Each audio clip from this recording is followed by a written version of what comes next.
Pour une fois depuis longtemps, ton enfant n'est pas là. Tu as 1 heure ou 2, mais tu ne sais pas quoi faire. Alors tu scrolles, tu nettoies, tu passes un balai, et tu finis sur le canapé et tu finis par t'endormir. Pourquoi? Parce que tu ne sais pas quoi faire. Tu ne sais plus ce que tu aimes. Et si toutefois on te pose la question, mais qu'est-ce que tu aimes réellement? Quelles sont tes passions? Tu n'as pas de réponse. Tu n'as pas de réponse parce qu'il y a quelques années, 10 ans, 15 ans, ou des fois plus, tu as arrêté de vivre pour toi. Tu as arrêté de vivre pour toi et tu t'es complètement oublié. Tu ne sais plus du tout ce que tu aimes. Tu ne sais plus qui tu es en dehors de tes enfants ou de ton mari. Salut, moi c'est Carida. Bienvenue dans Un pas vers l'équilibre. Ce podcast est un espace où on retrouve notre identité de femme quand on l'a complètement perdue en chemin. Aujourd'hui, je voudrais qu'on parle des rêves qu'on a abandonnés en chemin en devenant maman. Parce que beaucoup de mamans se retrouvent à 40 ans et se rendent compte qu'elles ne se connaissent pas. Donc si c'est ton cas, cet épisode est pour toi.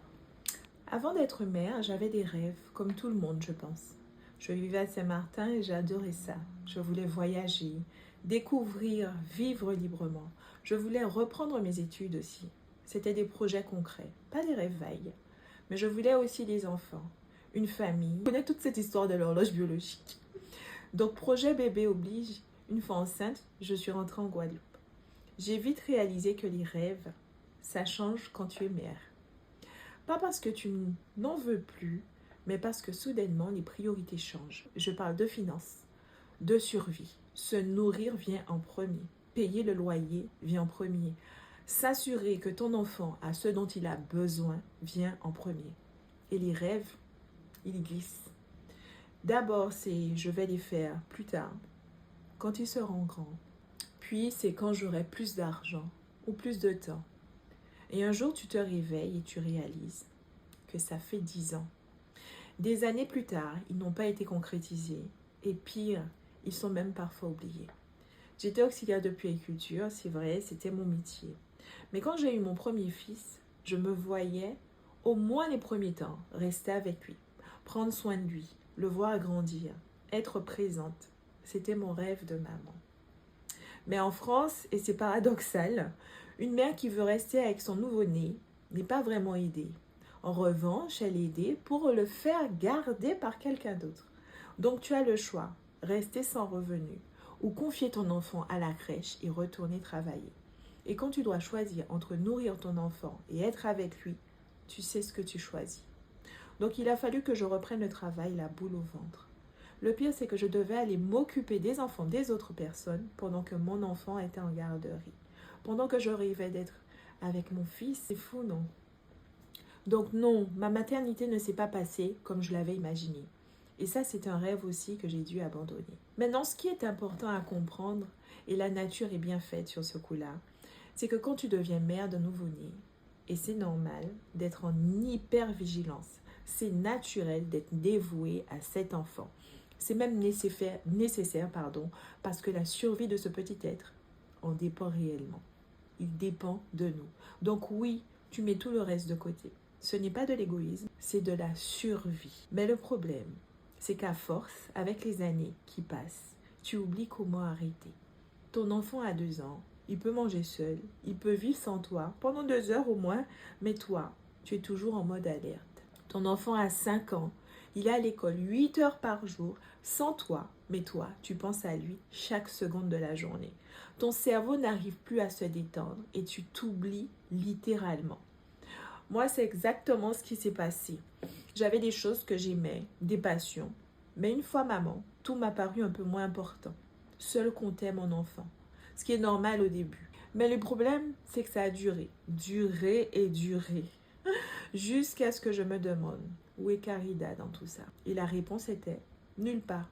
Je m'étais complètement oubliée avec les années, et c'est ça qui m'a vraiment frappée. Pas d'un coup, progressivement. Le temps passe, les responsabilités s'accumulent, travail, enfants, maison, couple. Et tout ce que tu voulais, tout devient secondaire.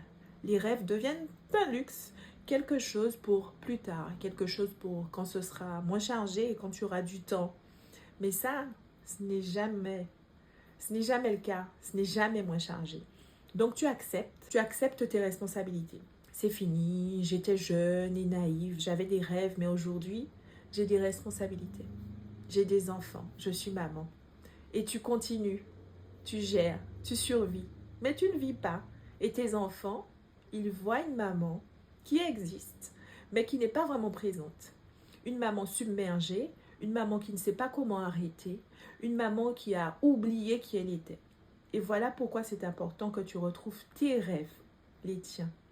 Pas parce que c'est un luxe, pas parce que c'est une lubie, allez hop, on a 40 ans, la crise de la quarantaine, c'est parce que c'est une nécessité. Quand tu ne sais pas qui tu es, tu ne peux pas montrer à tes enfants comment être eux-mêmes. Quand tu leur dis, suis tes rêves, sois toi-même, mais qu'ils te voient t'abandonner, abandonner les tiens de rêve, c'est confus, c'est même contradictoire. Donc redécouvrir qui tu es, ce n'est pas de l'égoïsme, c'est un modèle que tu leur donnes. C'est montrer à tes enfants que maman aussi a des rêves, maman aussi compte. C'est le cadeau que tu peux leur faire.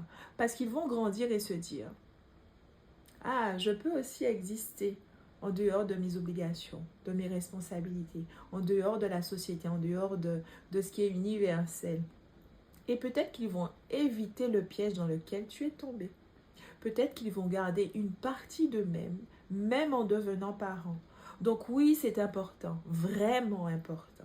Quand j'ai vraiment commencé à me battre pour ma santé, pour me retrouver, et c'était vital pour moi de me reconnecter à ce qui me nourrissait vraiment, ce qui me faisait du bien, ce qui me redonnait le sourire. Et sincèrement, avant, j'aimais chanter, j'aimais danser, j'aimais sortir. J'ai décidé de recommencer. Je chante de nouveau, je marche seule. Pour moi, je prends du temps seule, au calme, avec un livre ou juste dans le silence. Je m'autorise une baignade seule parce que tu sais comme moi que la plage avec les enfants, c'est pas le calme, mais c'est la plage pour les enfants. Et j'ai la chance de vivre en Guadeloupe, un bain de mer, le bruit des vagues, apaisement garanti. J'adore. Tu sais ce qui s'est passé quand j'ai recommencé à me nourrir? Quand j'ai recommencé à vivre, j'ai eu plus à donner. Quand tu n'as rien, tu n'as pas grand-chose à donner. Et donc, tu es dans le rouge, en découvert. Même ton compte en banque doit être crédité à un moment, sinon il est clôturé, non? Donc voilà, je me nourris et c'est tellement mieux de donner quand tu as quelque chose à donner. Ce n'est pas de l'égoïsme, c'est de l'intelligence. Mais honnêtement, aux Antilles, et je suppose que c'est pareil dans beaucoup d'endroits, la norme c'est de vivre pour ses enfants. Point. Sincèrement, si tu oses dire j'ai besoin de temps pour moi, il y a toujours quelqu'un pour te demander pourquoi on fait Timoun. Il y a un temps pour chaque bitin. Une fois qu'on a des enfants, c'est normal de se sacrifier. Le pire, c'est que le jugement ne vient pas que de l'extérieur. Il peut venir de ton mari, de ton entourage, ou même de ta mère. Parfois, il y a des petits épisodes qui te font prendre conscience de certaines choses. Il y a quelques années, j'ai décidé que mon anniversaire était férié. Oui, tu as bien entendu. Pas de travail, pas d'obligation, c'est ma journée, point. Je te raconterai ça la prochaine fois, parce que mon anniversaire a une saveur particulière pour moi. J'ai la même date anniversaire que ma mère. Elle nous a quittés en 2017. D'aussi loin que je m'en souvienne, nous fêtions ce jour ensemble. Je l'entends encore m'appeler au téléphone au début du mois et me dire « Bon, mais Dadaka, nous qu'a fait petit jour-là ?»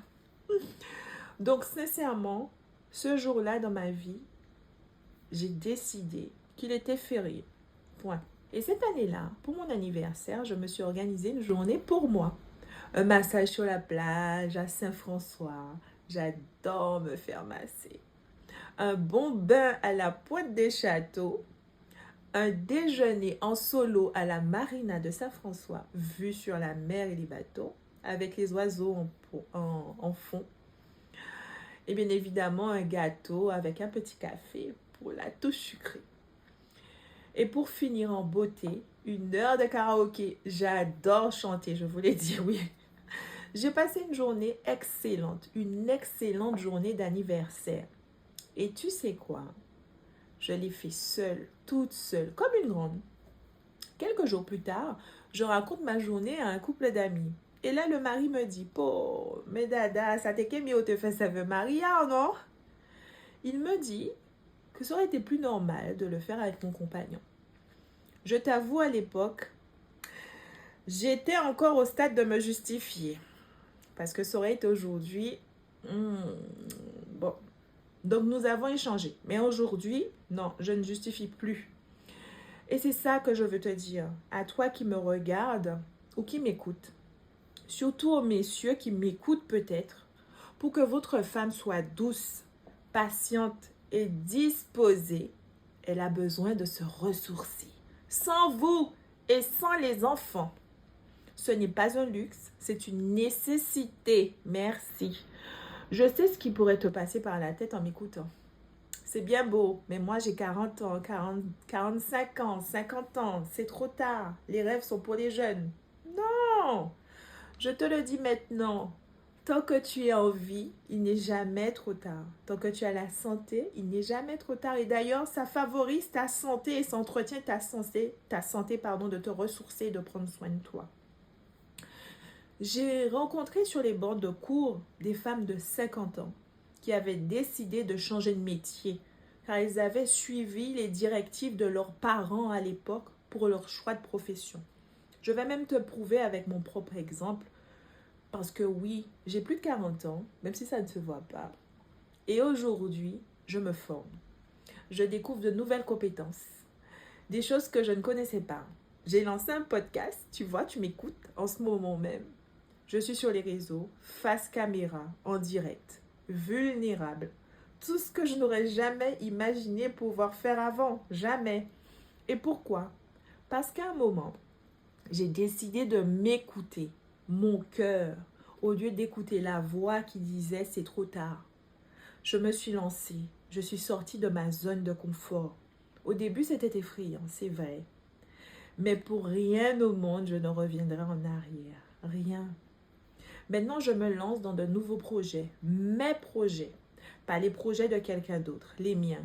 Alors oui, mes enfants sont pour mon pourquoi dans certains projets, ma raison, la raison pour laquelle je fais certaines choses, c'est vrai. Ils m'inspirent, ils me donnent une raison d'avancer.